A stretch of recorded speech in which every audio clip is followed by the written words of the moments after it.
It's good to treat other people the way you would like to be treated yourself. It's like a golden rule, and there's a reason for it. And that reason is that we're connected in some strange way that we don't totally understand. And unless you are good to other people around you, unless you're kind and friendly and warm and loving, you're not going to enjoy this life. You're just not. You're going to be problems everywhere you go. You're going to have problems everywhere you go. You got to figure out a way to enjoy this life. It's not because of Jesus. It's not because of Moses. It's not because of anybody that may or may not have ever existed. It's because that's how you fit in better in the world. That's how you stay positive. And it doesn't have to be some that was written 5,000 years ago on animal skins. That doesn't have to be the golden rule because it's old. That's dumb. We need to figure out, like, now, today, what is, the best way to live your life? What is there's got to be ways you can be putting forward the most positive energy. I mean, we know objectively what's causing pollution. We know objectively what's causing birth defects, and we're taking in too much chemicals and not enough vitamins. We know objectively all this stuff. We know how to organize our world, and yet we don't do it. We know how to organize our health, and yet very few people do it. We know all these things. The right path to, like, being like a happy, healthy person is to do all the shit that we already know you're supposed to do. Take care of your body, take care of your health, take care of your mind, your stress, meditate, be kind to people. We all know that. I mean, you ask anybody, they know how to get by and to be the most evolved version of you that you can be. I mean, it's not like a magical checklist. If you talk to people about it, you said, okay, here you got a person, you want to improve them. What are the things that you're going to do to them? Okay, well, if I was a life coach, the first thing I would say is this guy's got to get on a diet that makes him healthy. I don't mean a diet just to lose weight. I mean just healthy foods in your body. Many vegetables. Vegetables, a lot of good quality protein, a lot of water. Stop the sodas, stop the bullshit. Start working out your body and get a better sense of, like, how this machine feels when it's moving, it's flowing better, there's less tension in it, your mind feels like relaxed, and you enjoy every single moment of the day better. Step 1, everybody knows that step, right?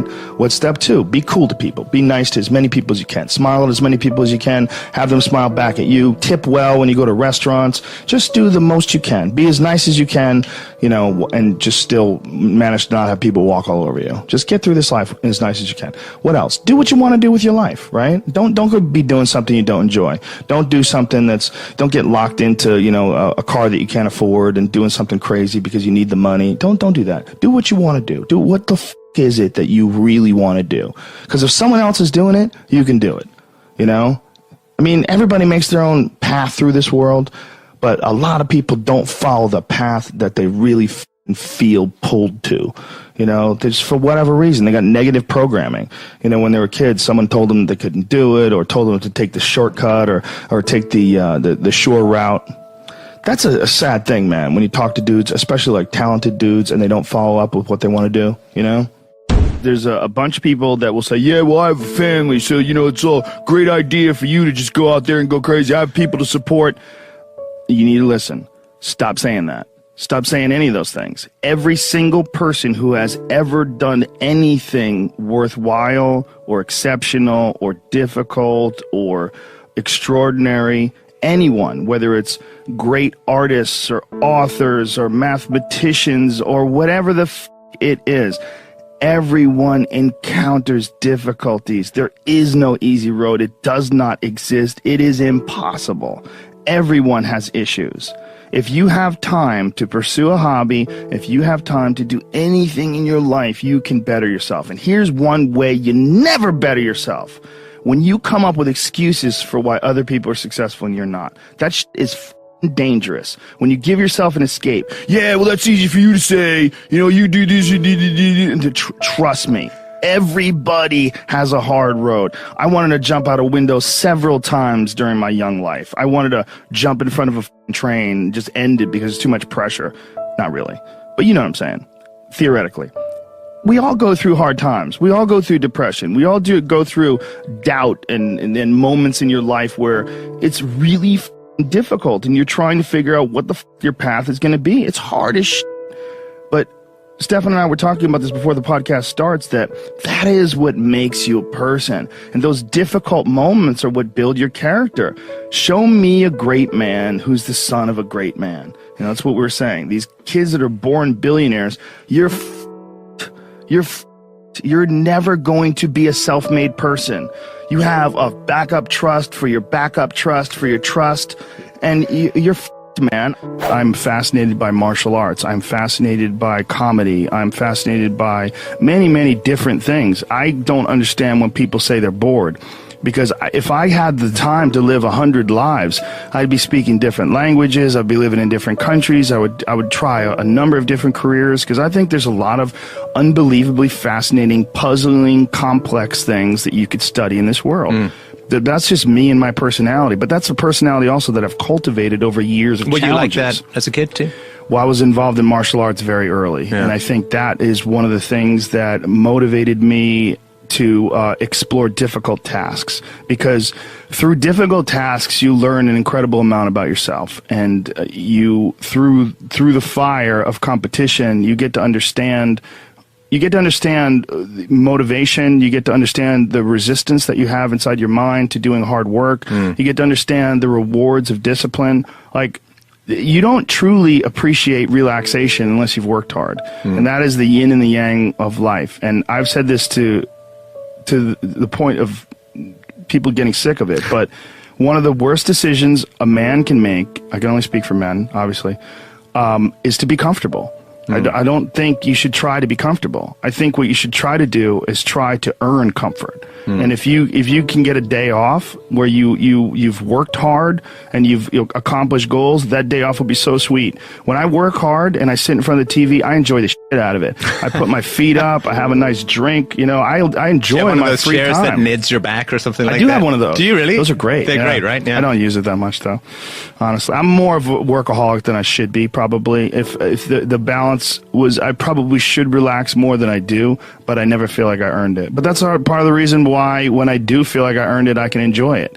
It's because I am more connected to the idea that I need to accomplish things, and it's not like for anybody else's benefit other than my own, or anybody else's approval other than my own.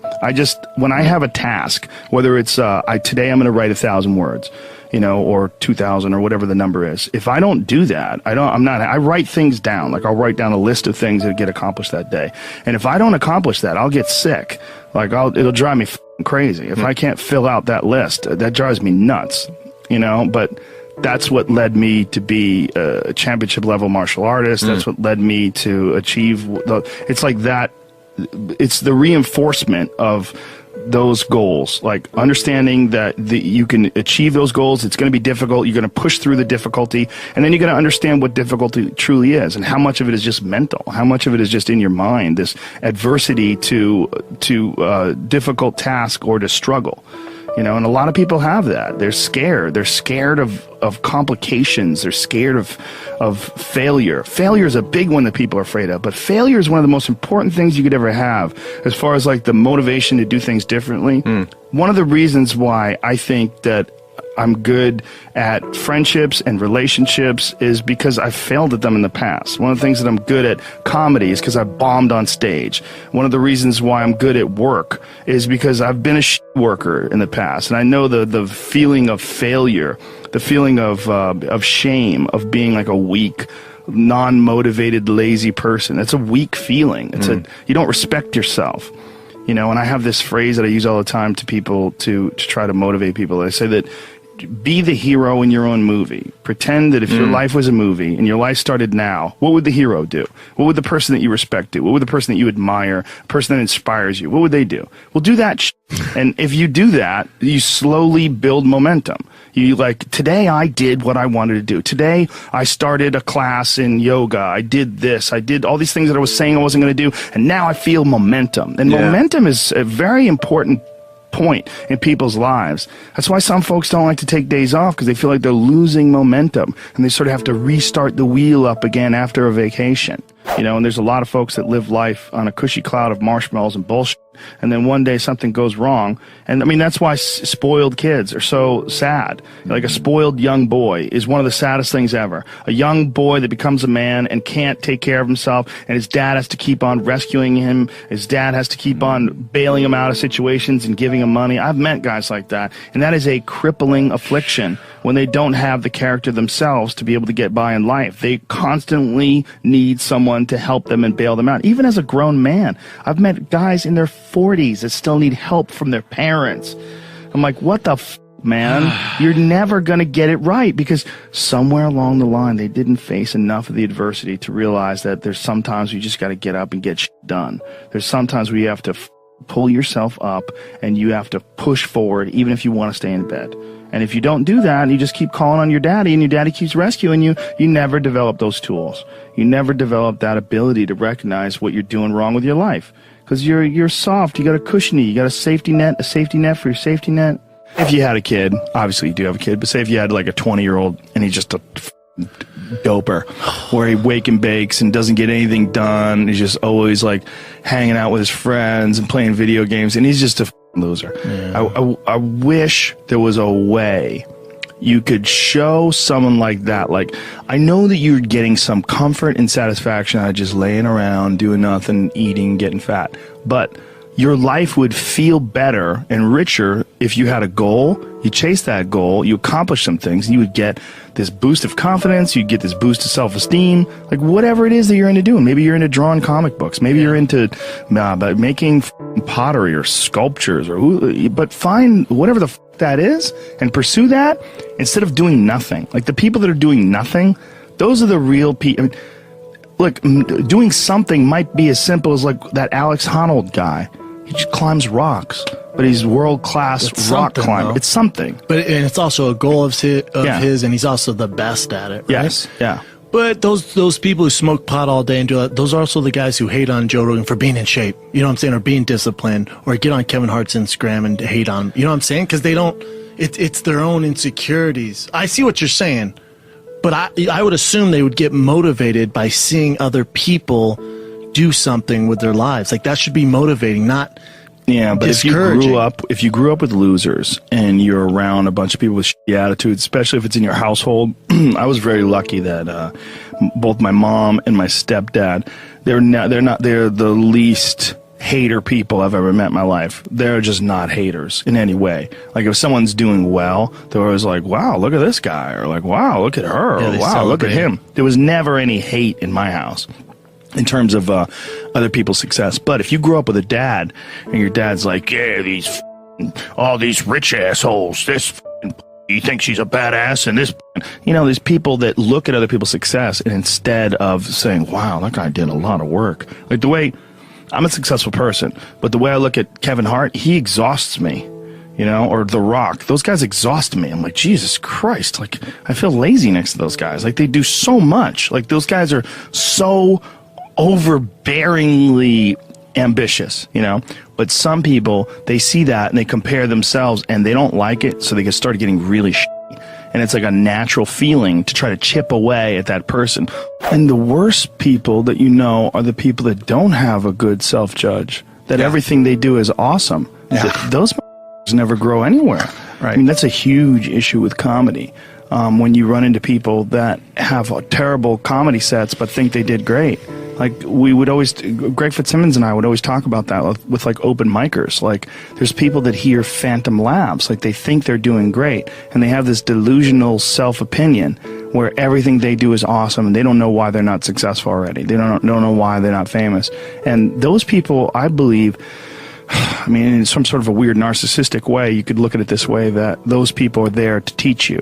This is the consequences of not feeling that awful feeling when you fail. I was talking to Burr a couple weeks ago. He did a set at the Comedy Store, and I saw part of it. It was he was killing. And then I ran into him in the hallway, and I go, "Oh man, main room show was great, right?" And he goes, "Yeah, I f***ed up at the end though. I tried to hang in there too long, and the last bit bombed." Like he was just, it was rotten at him that the last bit. Like he goes, "I f***ing hung in there too long. I should have got off of the bit before that." Yeah. But when I was in there, he was killing. Yeah. But that wasn't in his mind. The success was not in his mind. What was like, okay, whatever that happened at the end, don't do that again. Right, You know? right. But that's why he's Bill Burr. That's Yeah. why he's really good. When you're alone with your thoughts, you get an idea of what your thoughts actually are. If you live your life just acting constantly on the momentum of other people's expectations, of you wanting to be liked by these other people, you can run into a trap, and you set up a life that you didn't really want. You're trapped in this situation where you have a mortgage, you've got credit card bills, you got student loans you have to pay, you have a bunch of shit going on that you have to continue to feed. And all that, and especially if you have a family and you have to feed them, oh my goodness. Then you're fully locked in. You can't take any chances whatsoever. And oftentimes people make the mistake of getting stuck. And it is just a tactical mistake, just like it would be a mistake if you got stuck on a video game. Just like it would be a mistake if you followed a map incorrectly and you get stuck in the woods. Your life is certainly some sort of a journey. It's certainly some sort of a journey. And we have to all be aware that when we're making journeys, we're not going to always make the right steps. And sometimes you have to back up and try again. And if you're in a position where you can't back up and try again, you've trapped yourself. And the system will set out honeypots for people to get trapped in. The system will set out the ideas of retirement, the ideas of the golden years, providing you benefits, providing you a healthy work environment. Why? Well, because they want people to work for them. They don't want people to realize their own dreams and escape. But that's a pain in the ass. So you got to hire more people and train them. And they want to set it up so that you stick around. You stick around in some sort of an unsatisfying world. It's up to you to see that video game problem, to see that issue as it comes up on the map. And no, I think this is a right turn. To see all the problems that could potentially lay in front of you and calculate your future. And then also look around at all the people that didn't do it and look at the misery that they're in and learn that you don't want to be like them. And then look at the people that have kind of taken chances and navigated their way. What did they do differently than you? What objectivity do they have that maybe you lack? What insight into their own mistakes are they willing to delve into that you're not, that you step back and you go, I just don't want to look at myself that closely. But the person who's able to look at themselves the closest is going to get the more rational results. One of the things that's causing this funk that people are in is that we're living our lives, many of us at least, in these very unfulfilling ways, where you're going to this office with artificial light and you're doing something you don't want to do all day long, and then you get home and you're tired. And on top of that, you're eating shit. You're eating potato chips and you're drinking soda, and your body is just like, what in the f*** is this? We're supposed to be out in the fields. We're supposed to be walking up hills. We're supposed to be looking for animals or gathering vegetables. We're supposed to be doing all these things that our body's designed to do. We're supposed to be in nature. Yeah. And nature is like a medicine. Like, it literally is a medicine to you. Like, people that go, you don't have to go hunting. You don't have to go fishing. Just go hike, man. Just go hike up to the top of a mountain and look out. There's a reward that you get from that is intensely, like, soul-filling. Mm-hmm. There's, like, something about, like, when I was in Colorado, and there was this area of Boulder where you drive up one of these roads, and there was this area where you could park, and it was this incredible view, man. And these people just park and just go out there and just look. But you get there and you park and you go, because you would see, you're literally seeing the Continental Divide. These snow-capped mountains in July. Yeah. In July, it's covered with snow because those mountains don't give a perspective. One thing that we're an animal, but we're also the next stage of animals where we're aware of who we are and we contemplate our existence. And when you contemplate your existence and you're an intelligent life form, you should always be seeking to improve. If you're always seeking to improve, the thing that you look at is like, what has brought me the most positive results? So it's kindness, friendship, the connection with human beings on a very positive level where you like build up like a trust, and you have warmth and friendship, and you root for each other, and you share in each other's bounty, and you build together. That we all know inherently in our heads that kindness is like one of the best gifts you can bestow another human being, whether it's giving them food when they don't have any, or helping them out, or hooking them up, or doing something to help them, or being around them and complimenting them, whatever the it is. We know that inherently that feels great, and we know it. Yeah. We know that that's the next. We have to figure out how to use our resources together so that we can be like that all the time. I think it's always about doing what you actually want to be doing with your life, as far as if you have an inner creative expression to get out. I mean, there's a lot of people that always wanted to be singers, and they just, for whatever reason, never pursued it. Yeah. So they just sing around their house, and they always wonder what could have been if they just tried to be a singer. That's one form of, that could bum you out. That's one form of a roadblock in your life. The depressed feeling that you didn't try, to reach your potential. You didn't go after what is intriguing to you. Like, we all have almost like a beacon that pulls us in a certain direction. For some people, it's nursing. For some people, it's construction and architecture. Being a parent for some people. For us, it was stand-up. Yeah. You know, it's really simple. Yeah. And it's like, there's something, the happiness that's involved in pursuing your inherent desires is unavoidable. I mean, it's not. It's unappreciated. It's underappreciated. People think, well, all you have to do is find a career. Yes, all you have to do is find a career. But I guarantee you there's one out there that you really, really want to do.